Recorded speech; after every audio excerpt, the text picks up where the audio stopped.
Okay, to keep this video from being far too long, I'm going to gloss over a few points real quick. Firstly, I'm going to assume you know who Ironmouse is, since she's probably the second most known English-speaking VTuber out there, and the first that actually, well, streams. Secondly, I have no clue what I'm doing. I watched someone make a stained glass window when I was around 8, and I'm just basing everything I know off of that. Which is going to be fun, because I was 8 a very long time ago. Finally, there will be swearing. Okay, let's get into it. The first thing is pattern.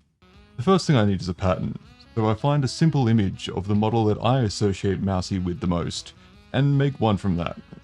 It's a rather simple design because glass is a fussy bitch which likes to break a lot, and I don't feel like pushing my luck more than I already am. I couldn't work out a non-ugly way to put a mouth on this design, so it just doesn't have one, which some people may say is an improvement. After I finish the pattern, I print and cut out the pieces before moving on to the next part. Cutting. It's time to start cutting out the glass pieces. Well, I say cutting, but it's more like controlled breaking.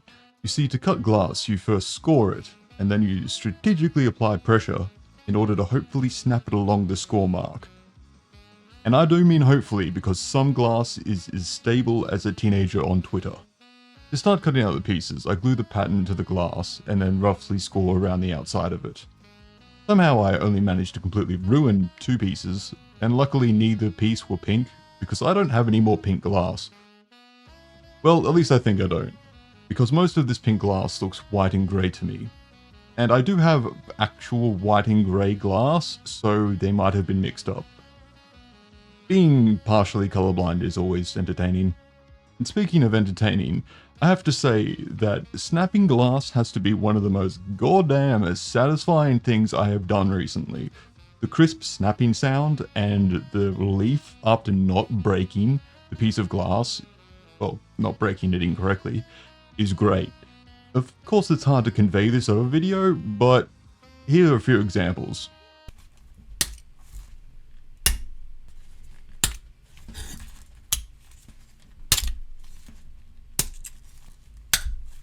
Unfortunately, the next step isn't so satisfying. Grinding.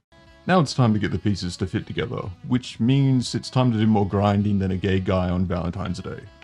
Now, I knew grinding would involve absolutely drenching the glass in water, but for some reason I didn't think about how basic paper and glue would not hold up very long to this.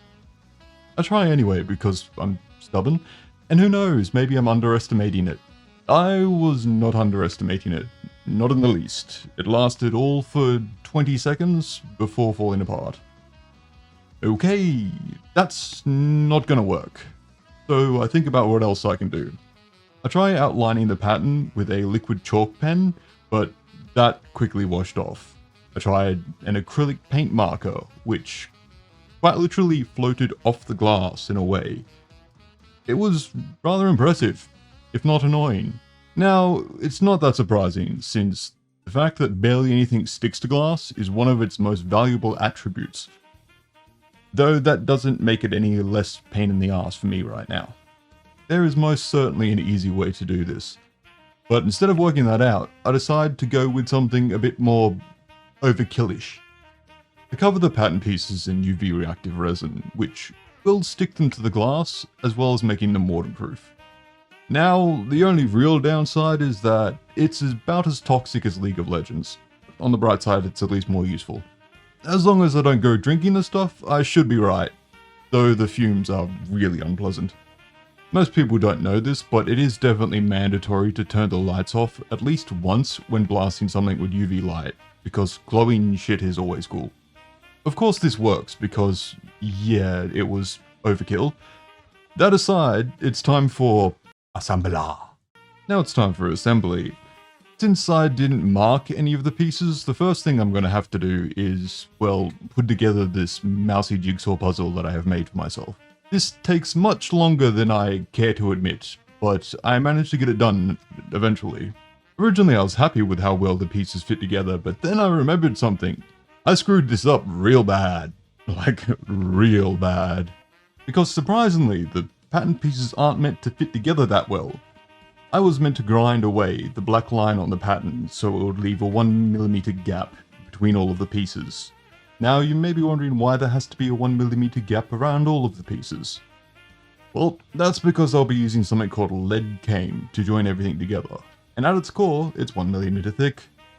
I don't know who Lead was, but he seems like he had a good time.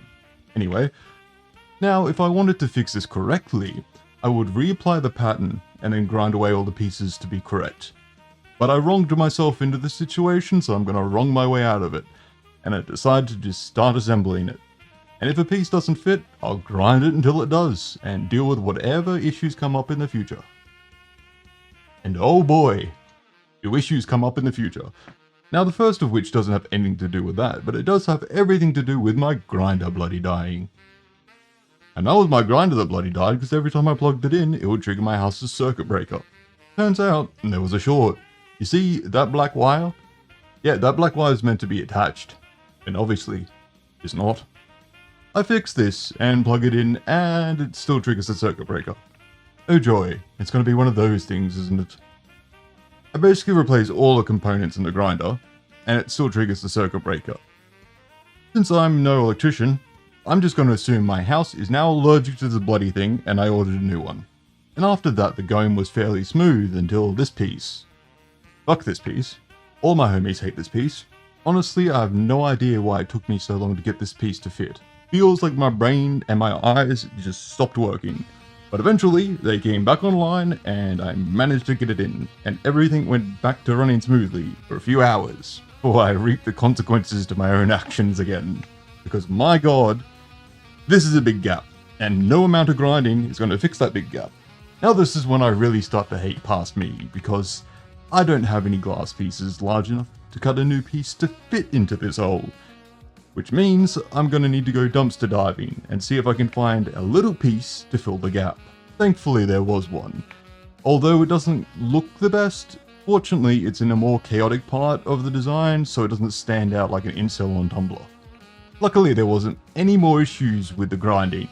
None whatsoever. On to the next step. Soldering. This is Big Bertha. She is very scary. Unlike my older soldering iron, Little Demi, I cannot set its temperature. It's either on or it's off. What's scary about it is it gets hot. Bloody hot. Really bloody hot.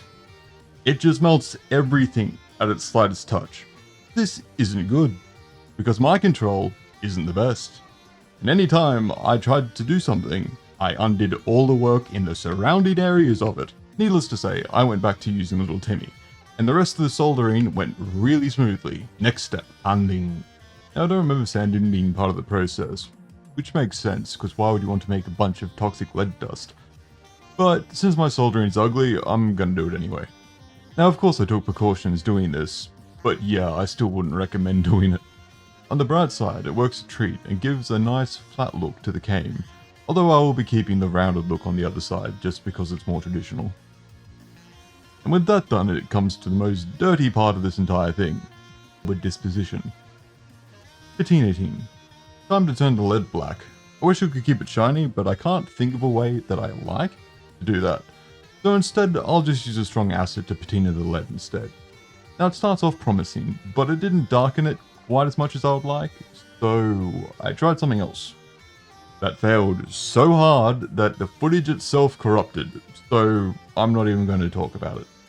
So now the metal looks distressed, time-worn, and still not bloody black. Apparently I've just broken goddamn basic chemistry because this shit ain't working. And due to the fact that I'm running out of time to finish this, I'm just going to say that this is intentional, and I really like stuff that looks like it's been left outside for 200 years and is about to break. I mean, it is a style that people do like, so why not? After way too many hours of work, $1,073 dues, and probably 3 different kinds of poisoning, it's done. And it's, well, something.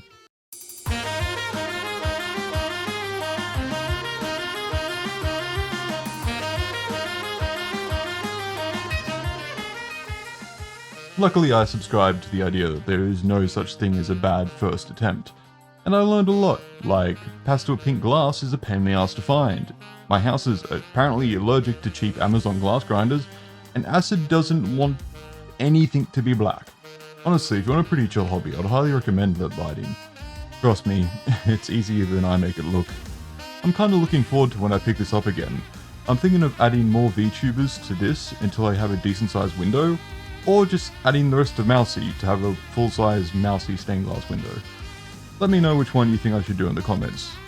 Also, do all the YouTube stuff, you know, like, subscribe, sacrifice your firstborn in my name to the YouTube algorithm, etc.